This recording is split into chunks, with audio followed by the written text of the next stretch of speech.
were you surprised at how popular your videos are?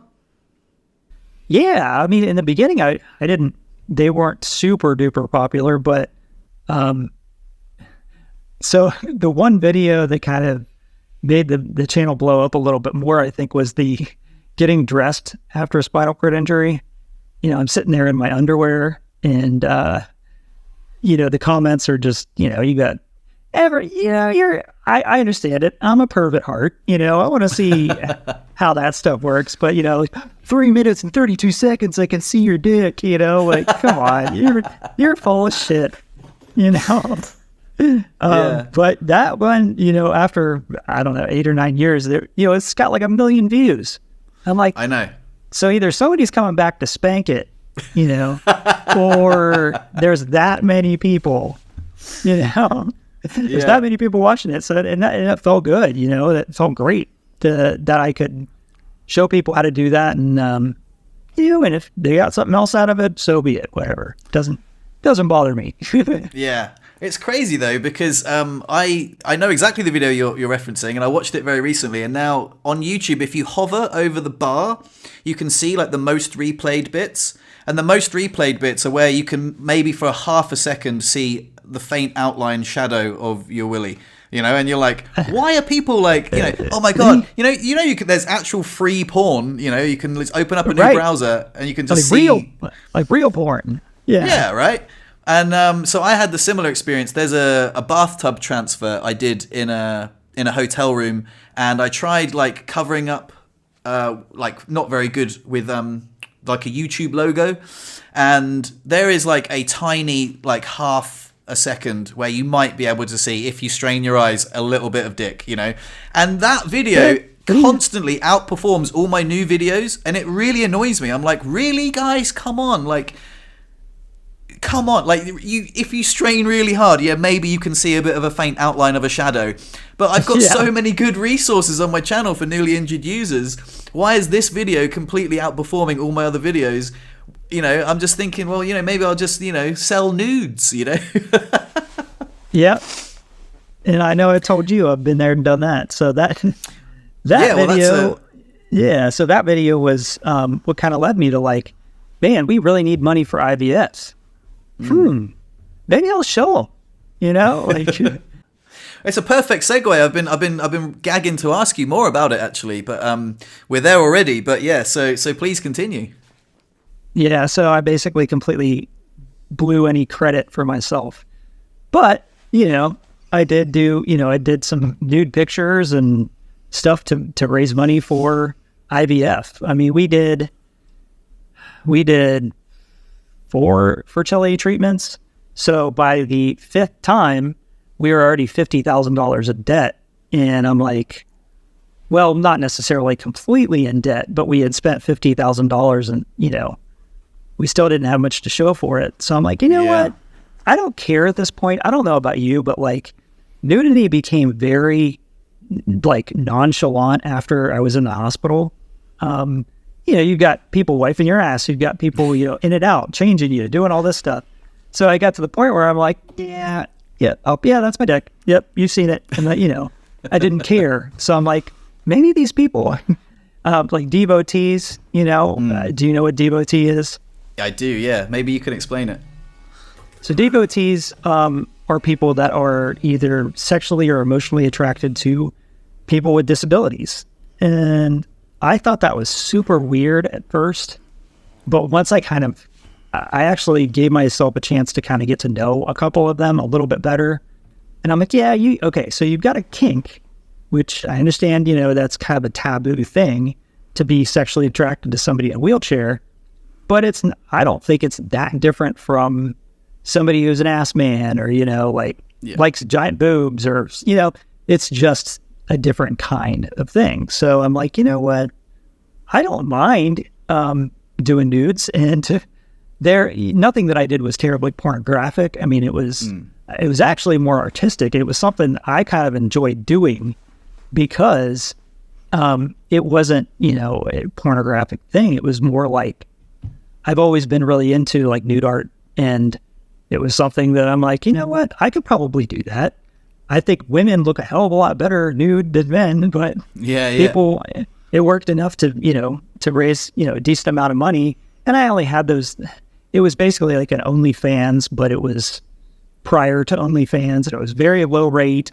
It wasn't the fanciest website. And I had stuff up there for like 6 months. And then once we figured out we were pregnant, I'm like, I don't want my kid to find this in 7 years. So I went ahead and took it all down, but it gave us some money, and it was kind of fun at the same time. That's amazing, man. I've got a million questions for you. So I think maybe I could be interested to know, but maybe other people would be interested to know, like, how much you got, and sort of what website was it, and how, like, did you get contacted, or did you contact people? How did you get contact? There's so many questions, because I'm immediately I'm thinking ching ching ching, like, how much? Because I could pose naked, I could get my dick out for sure. Like, everyone's got a price, man. So right.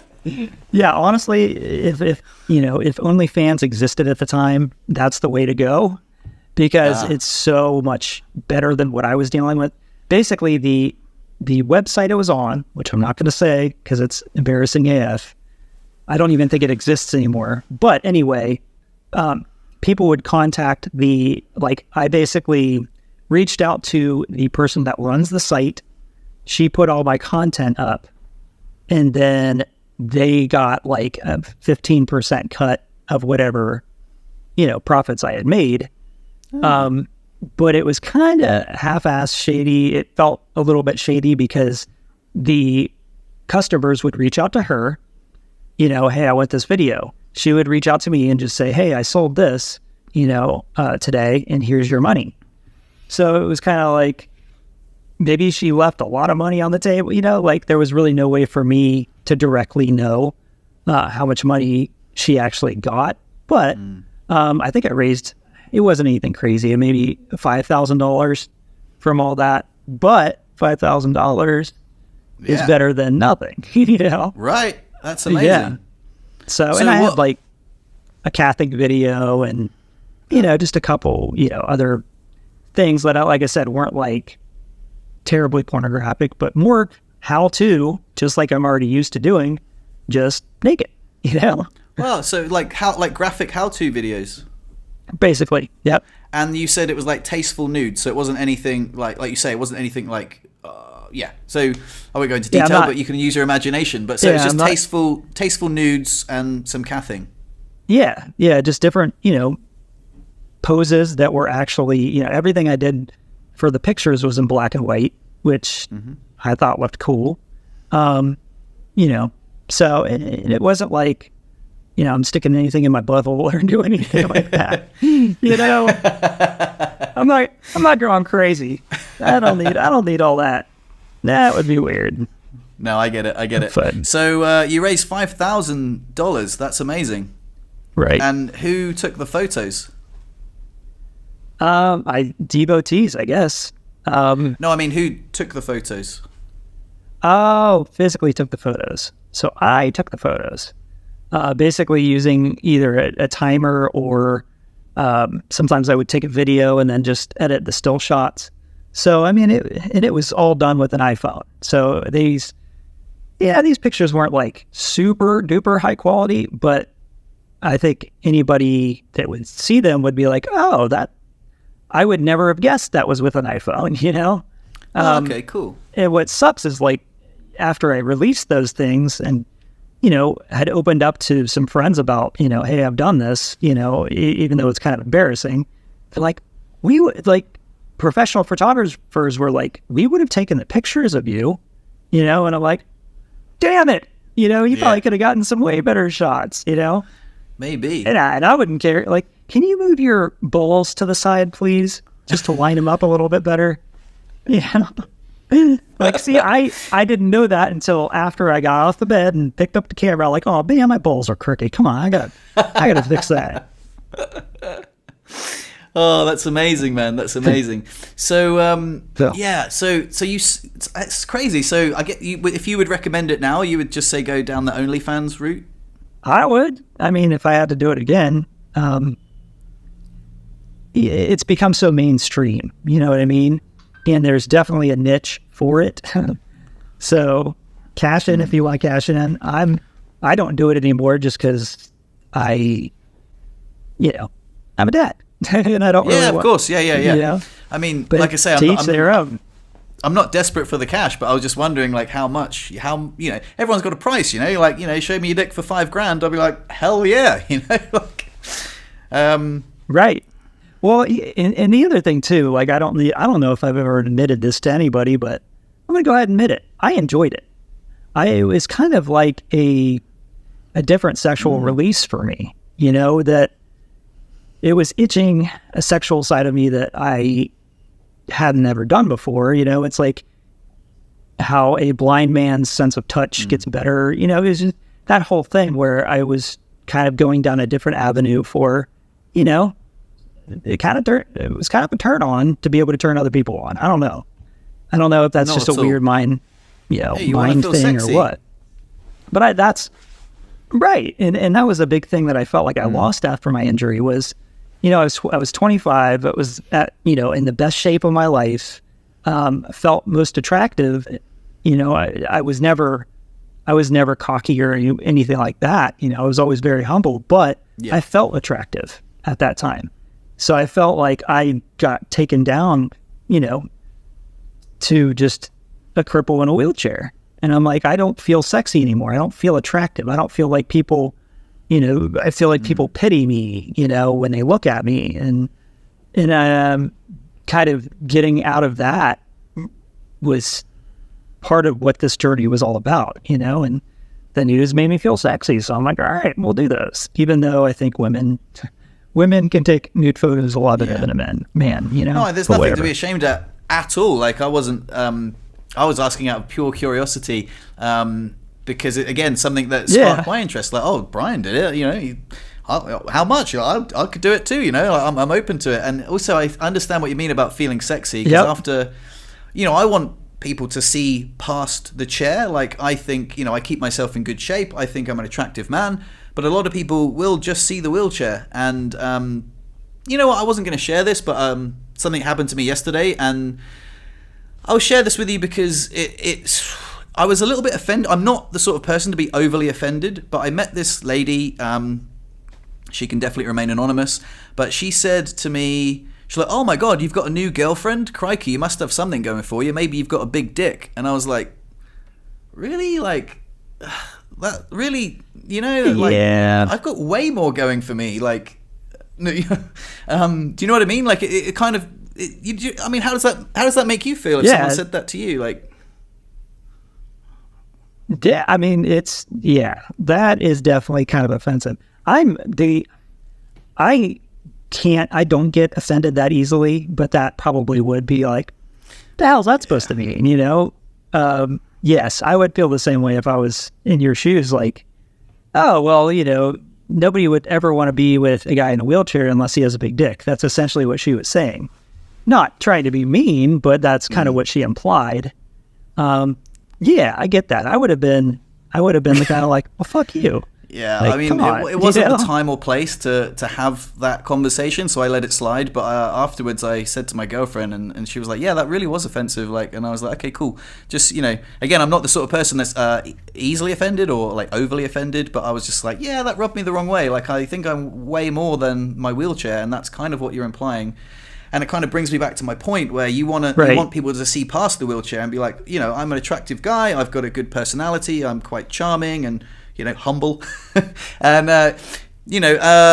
rather than just make an ignorant comment like that. And I think like what you say, if it made you feel sexy, and even though devotees get a bad rep sometimes, they find our disability attractive, and I think that's cool. And I think maybe there's a few bad apples that give the group like a bad reputation, but I think generally, from what I've heard from a lot of people, females especially, that they're a good bunch. They just have their attraction, and that, whether it's a kink or not, it is what it is. Right, and that's exactly what I found as I opened myself up to get to know them a little better. I'm like, okay, well, these people aren't creeps. I remember one somebody that had commented on my video one time was talking about how sexy my feet were. And I was like, my feet are, that's weird. Feet are weird, you know? And then I went to his channel, and it's videos of him following people around, taking video of their feet.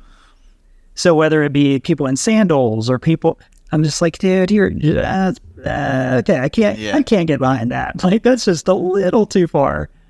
So that's a good example of somebody that I would be like, yeah, I don't really want a whole lot to do with you. But if it's a different situation, yeah, I'm cool with it, whatever. I recently took a video of my girlfriend playing with my feet, and they're quite tickly. So when you like stroke them, they curl up, and it's sort of like a spasticity, I guess, or a response. And I thought, man, this video would get so many views on YouTube. But what am I releasing it for? Am I, my paralyzed feet are ticklish? Boom! Like that would be my most popular video. But do I want to? Do I want to draw that traction to my YouTube channel? Because sometimes I do get, my ego gets in the way. Like I released a video this week. You commented on it, and it was about, what advice would I give to my depressed self or, my newly injured self. And I thought it wildly underperformed, if I'm honest. And maybe that's my ego, but I was like, damn it, I put a lot of effort into that video and it's not got a lot of views. And I think it kind of deserves more. And I was a little bit like, god damn it, I could put a video of my feet and it would get like 10,000 views. Like, what do I want from my YouTube channel? Do I want the views? I don't know. Right. No, I completely get that. I've had the same situation where I'm like, man, I put my heart and soul into this and nobody really gives a shit. And now they're going back to the dressing video to see my 3-minute and 32-second, ball poking out or whatever they think they saw, which doesn't exist. I feel you on that. I mean, it's a labor of love. Like doing these videos, it's a lot of work and you want people to be able to appreciate that. So I get it. I definitely get it. Hello friends, if you enjoyed that little clip, I'm going to be releasing the next part of the conversation very soon. So if you haven't subscribed already, just click here. Till next time, peace.